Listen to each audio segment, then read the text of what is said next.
Oke, Assalamualaikum warahmatullahi wabarakatuh. Perkenalkan, kami dari kelompok 2 atas nama Nur Hidayatullah, saya sendiri dan teman rekan saya Hairul Ishak, yang ketiga Iswandi Fadli, yang keempat Ade Irma Sulfaida dan Kak Haryati. Ya, pada kesempatan kali ini kami akan membahas tentang file service.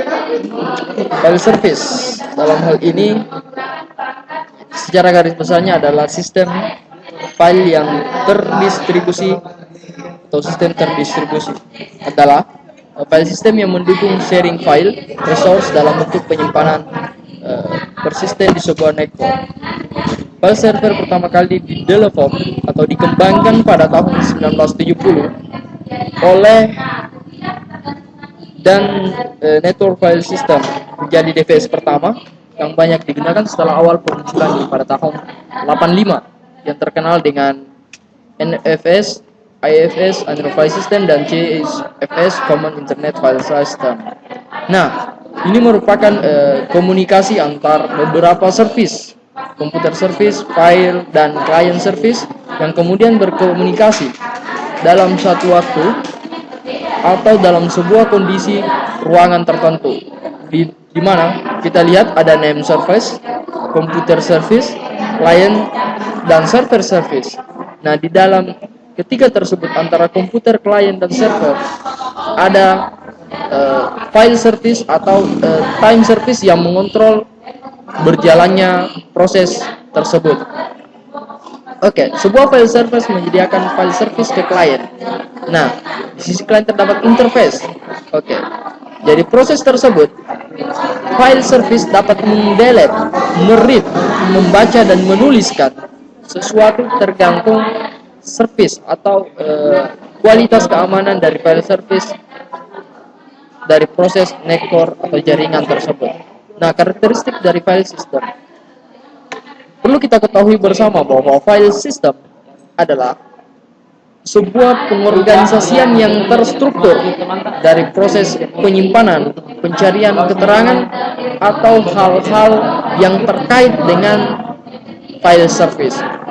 Itu dinamakan dengan file system. Ada dua bagian penting. Yang pertama data. Nah, data di sini adalah sebuah keterangan yang menandakan bahwa data tersebut memiliki karakteristik dari file system. Nah, yang kedua atribut. Dari data tersebut kita ada yang namanya atribut yang menandakan bahwa file service tersebut dimiliki dan dapat diakses oleh user, server, dan klien. Oke. Selanjutnya operasi pada file. Nah, operasi pada file itu sama dengan data plus atribut. Itu seperti yang saya katakan tadi bahwa proses file manajemen tersebut itu berada pada data dan atribut.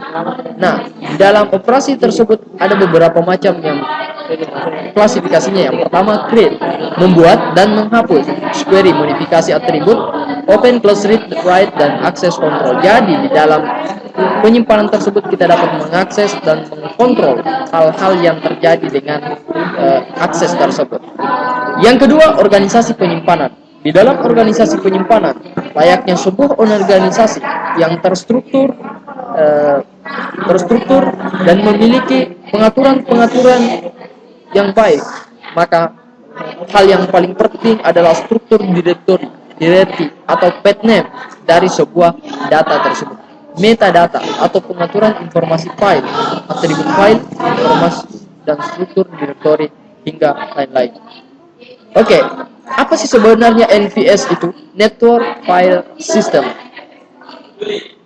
Network File System merupakan sebuah protokol aturan standar yang telah dikembangkan oleh Sun Microsystems pada tahun 84. NFS sendiri didefinisikan dalam RVC dalam beberapa kurun waktu, yaitu pada tahun 94, 18, 13, dan 30 sebagai DVS yang memberikan sebuah komputer untuk mengakses file melalui network yang secara akses file di disk lokal. Oke, jadi network file system ini itu bergerak di dalam sebuah sistem yang terdapat dalam sebuah pengkondisian yang ada di dalam sebuah network atau jaringan yang terdiri antara klien, server, dan user. Oke. Secara garis besar, manfaat dari network file system diantaranya yang pertama, local workstation menggunakan ruang disk lebih kecil. Jadi workstation yang kita gunakan itu dapat mereduksi beberapa file yang sebenarnya tidak digunakan, sehingga ruang yang digunakan itu bisa lebih kecil atau sesuai kebutuhan dari pengguna. Nah, yang kedua, pemakai tidak harus membagi directory home pada setiap mesin jaringan. Yang ketiga, directory home dapat di-setup pada NVS server dan tersedia melalui jaringan. Device penyimpanan seperti floppy disk, CD-ROM device, dan lain-lain dapat digunakan oleh mesin lainnya. CD-ROM dan device yang ada di server itu dapat digunakan oleh klien ataupun server yang mengakses data tersebut sesuai network file system dari kualitas keamanan yang digunakan. Nah, adapun kelemahan dari file service NVS yaitu yang pertama, desain awal hanya untuk jaringan lokal dan tertutup.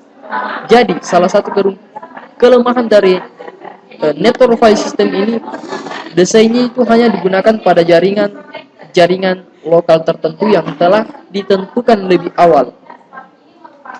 Jadi, jaringan dengan cakupan yang cukup luas itu tidak dapat digunakan. Yang kedua, security.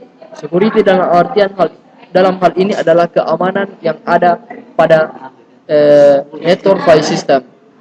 Keamanan di sini itu masih kurang kualitas seperti yang saya katakan tadi. Kualitas dari keamanan ini masih belum maksimal. Yang ketiga, congestion atau traffic tinggi yang menyebabkan akses lambat.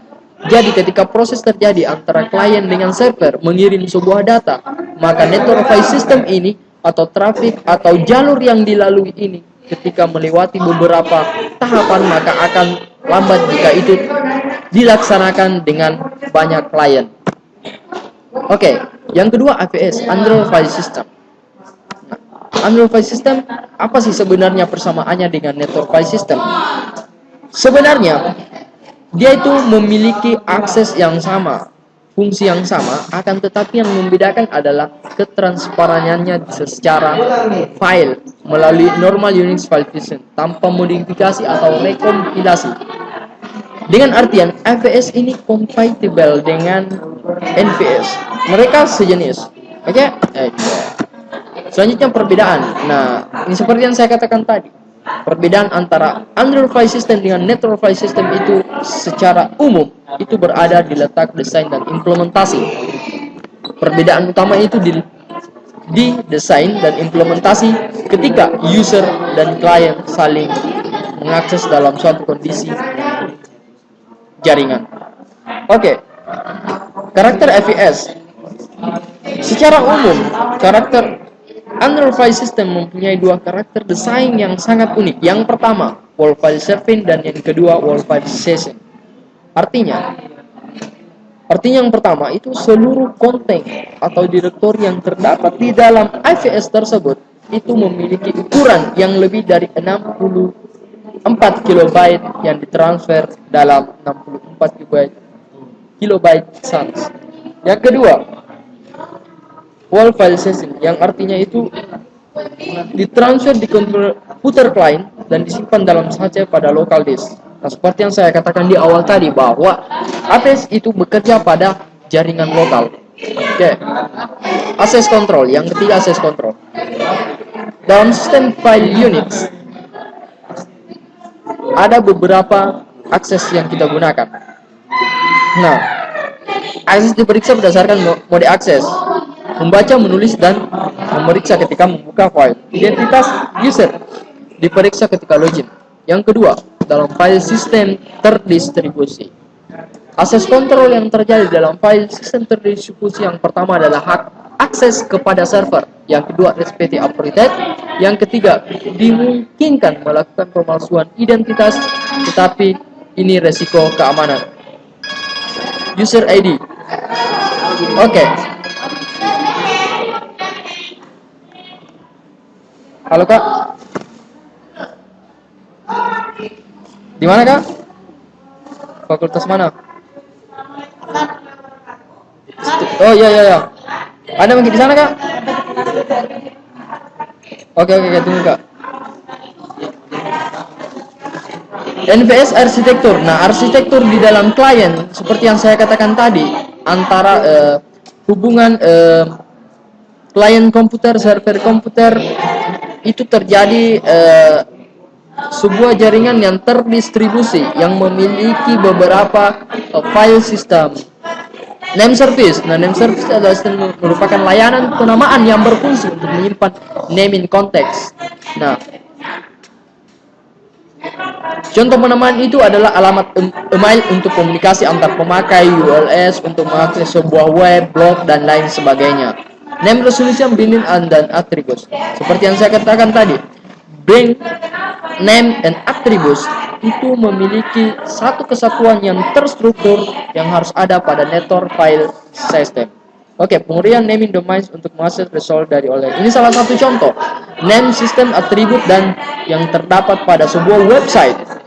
Bisa kita lihat www.cdk3net88 website itu adalah salah satu name service yang kemudian berada pada web server dan network address sehingga terjadi sebuah komunikasi yang cukup intens di antara keduanya. Tujuan penamaan. Tentu saja tujuan penamaan adalah sebagai identitas sebuah jaringan untuk mengidentifikasi seorang pemakai ketika menginginkan objek layanan A dan objek layanan B. Memungkinkan terjadinya sharing, saling berbagi antar jaringan, lokasi independence, perubahan lokasi, dan memberikan kemampuan keamanan atau security pada network file system. Domain Name System, DNS. Domain Name System merupakan name service sebagai standar penamaan pada internet atau standar yang digunakan pada sebuah file transfer protocol untuk menjalankan sebuah situasi dan kondisi dalam sistem network file system dalam fasilitas sharing. Oke, database.